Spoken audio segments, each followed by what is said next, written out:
Добрий день!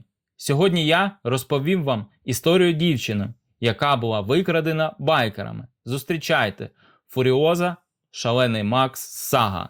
Це відео містить спойлери, то чи продовжувати дивитися це відео – вибір, який ви маєте зробити самостійно. А ми починаємо. На перших кадрах ми бачимо те, як Фуріоза у дитинстві збирає персики. Помітивши байкерів, вона намагається зробити усе, що можливо, аби вони не вибралися з зеленого лісу, бо прийдуть інші, які знищать його так само, як і все те, що було раніше. Вона подає сигнал про допомогу, і за нею відправляються дві жінки на коні, які, до речі, дуже непогано володіють снайперськими рушницями. Попри всі ці намагання наздогнати, все-таки дівчинку не вдається витягти з рук бандитів, і вона потрапляє до рук верховного керівника Дементуса, який каже не чіпати дівчинку і дізнатися, звідки вона, та перед цим наказує, щоб вона відпочила. Під час відпочинку до неї приходить одна з тих жінок, яка вирішила їй на допомогу. План втечі майже спрацьовує, якби рятівниця не пожаліла одну з служниць, що охороняла Фуріозу. Саме вона б'є на спалах про те, що дівчинка втекла, і за ними вирушають усі тутешні байкери. Зрозумівши, що їм не відірватися, рятівниця жертвує собою заради доньки. Вона таки повертається до матері і, як слідство, потрапляє до байкерів,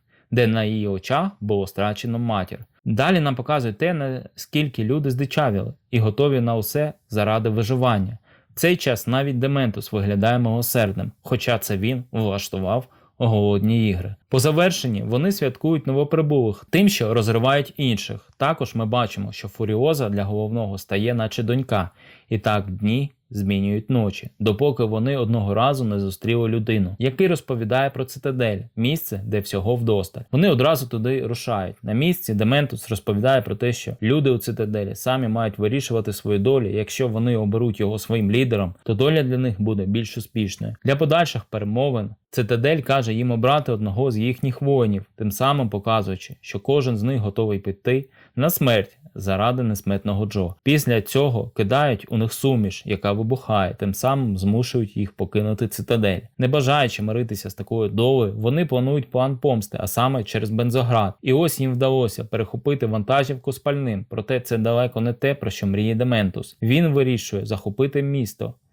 Йому це вдається. По завершенні відправляє посилку несмертному Джо у вигляді відрубаного палиця місцевого керівника. Вони зустрічаються, і результатом їхньої угоди є те, що Дементус стає керівником бензограду, та Фуріозу до себе забирає несмертний Джо. Її відправляють до гарему для продовження роду, де до неї починає чіплятися один з синів Джо – Ріктус. Розуміючи, що він так просто від неї не відчепиться, вона планує те, як саме буде тікати, і однієї ночі він за нею приходить. Фуріоза вислизає з його рук. Нам показують те, що минає час, і вона стає набагато старшою та отримує роботу строполя. Дуже дивним у цій історії є те, що ніхто не помітив її втечі. Рушаємо далі. Тепер вона працює стропальником, але Ріктус помічає, що він йому когось нагадує. У храмі моторів вони починають працювати над найкращою бойовою машиною. І в такої потужної машини має бути такий же водій, тому на цю роль обирають преторіанця Джека. В нього найбільше рейсів, і він завжди повертається з товаром. І звісно, що в перший же рейс на них напали. Це були мертвителі, колишнє військо Дементуса. В ході жорсткої схватки було пошкоджено двигун. І один з водіїв хотів це виправити, однак його було скинуто з машини. Це зробила наша героїня. Загарбників стає все більше, до того ж пошкодили радіатор, і знову на виручку приходить Фуріоза. Вона допомагає позбутися мертвителів, щоб забрати вантажівку собі, однак Джек викидає її з машини і їде далі. Вона розгублена, дивиться навкруги і починає йти, допоки не почула голос преторіанця. Фуріоза бажає його вбити, однак він повернувся для того, щоб запропонувати роботу разом із ним. Розуміючи, що вона не витримає шлях крізь пустелю, Джек пропонує навчити всього, що знає про дорогу, і тоді вона зможе дістатися того місця, куди прямує. Фуріоза погодилась, далі її посвятили в водії, чи як воно там називається, також не забуваючи про власний дім. Вона малює на руці шлях повернення. Минув час, і вони вдвох займаються доставкою.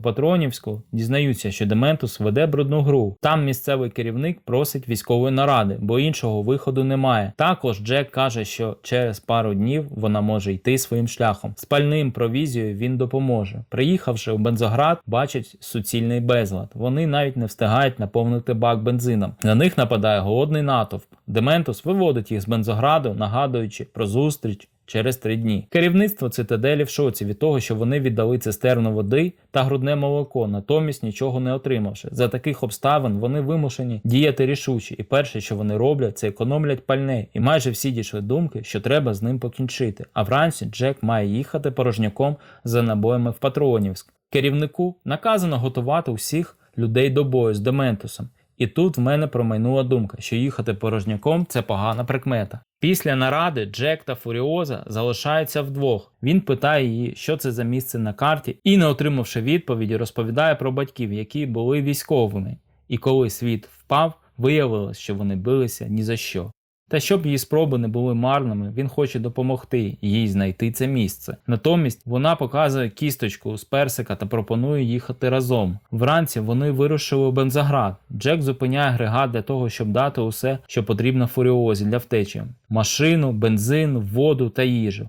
А може він просто знав, що їх чекає у Патронівську. Зустрічає їх собаку, у якої в зубах шмат людської ноги, і вони розуміють, що це пастка. Одне не зрозуміло. Як вони захопили місто, яке повно зброї. Джек намагається відстрілятися та вибити ворота, однак останнє йому не вдалося. І побачивши, що їде підмога, він запускає зелену ракету. Мабуть, це означало, що він відпускає Фуріозу. Вона, замість того, щоб поїхати, намагається йому допомогти. Може, треба було тікати? Дуже філософське питання, чи питання совісті? Залишу це на ваш розсуд. Їх баталії продовжуються, однак Дементус збиває її запал. Потім вона епічно рятує Джека, а агрегат падає у кар'єр. Разом вони тікають. Дементус, розуміючи, що кожна хвилина на рахунку, сам сідає за кермо монстер-кара і вибиває ворота. Дуже цікаво, чому агрегат цього не зміг зробити. І звісно, що монстер-кар, який може все, наздоганяє наших втікачів. В цій погоні ми бачимо, як Фуріоза травмує руку. Байкери прив'язують її до машини, а Джека змушують бігати кругами, прив'язавши до мотоцикла, додавши пару собак, які потроху їли Джека. І тут головне питання цього фільму – як вона втекла від десятка байкерів. Такому фокусу сам Копперфільд позаздрить. І крім того, вони її не наздогнали. Оце так несподіванка. Я вже мовчу, що вона мала померти від втрати крові. До себе в нору головну героїню затягли канібали. Вона тікає та потрапляє до цитаделі. Тим часом керівники, які тупі як пробки, бо зниклий агрегат, вони не помітили, не розуміють, що їх дурять. І цікаво, чого керівник Патронівського не в курсі, що його місто захоплене та зруйноване. І як вони стали головними, я не розумію. Після наради Фуріоза каже, що Дементус її. Дементус зробив вигляд, що Бензоград підпалено, але це було лише для того, щоб змусити повірити у це несметного Джо. З допомогою Фуріози він зрозумів, що це пастка. Керівництво робить лише вигляд того, що їдуть у Бензоград. І звісно, що Дементус рушив у цитадель, тобто у пастку. Фуріоза вирішила час не гаяти та підготуватися до зустрічі. Після 40-денної битви бере машину та вирушає на зустріч з Дементусом. Її лють має таку силу, що навіть відсутність колеса у машини не завадить помститися. Звісно, що перемоги Дементусу не бачити. І поки Скротус та Ріктус сперечаються, Фуріоза бере єдину машину та мчить зробити те, що мало зробити дуже давно. Історик називає її п'ятим вершником апокаліпсису. Коли Дементус побачив, що по нього їдуть, він вирішив, що залишку банди треба розділитися. Преторіанка помчалася за одним з них. Але, на жаль, то був не Дементус. Виїхавши на гору, побачила ще двох. Один з них був його людиною, яку впіймали мертвителі, а останній без варіантів, той, за ким вона так відчайдушно гналася. Дементус. Прокинувшись від спочинку, він розуміє, що його наздогнали та намагається втекти, але все це марно. Фуріоза заковує його в кандали. Після довгих розмов про страждання та повернення нам показують те, як можливо вона його вбила. Про це розповідає історик. Остання версія трішки виходить за рамки. Каже, що вона посадила дерево, ґрунтом якому стало людське тіло. Так, він залишився живим, але чи можна це назвати життям? В кінці вона відносить перший плод до храму матерів і забирає усіх жінок, щоб відвести їх у нове місце. Дякую, що ви додивились це відео до кінця, а також підписалися, поставили лайк та прокоментували, бо це дуже допомагає просуванню каналу.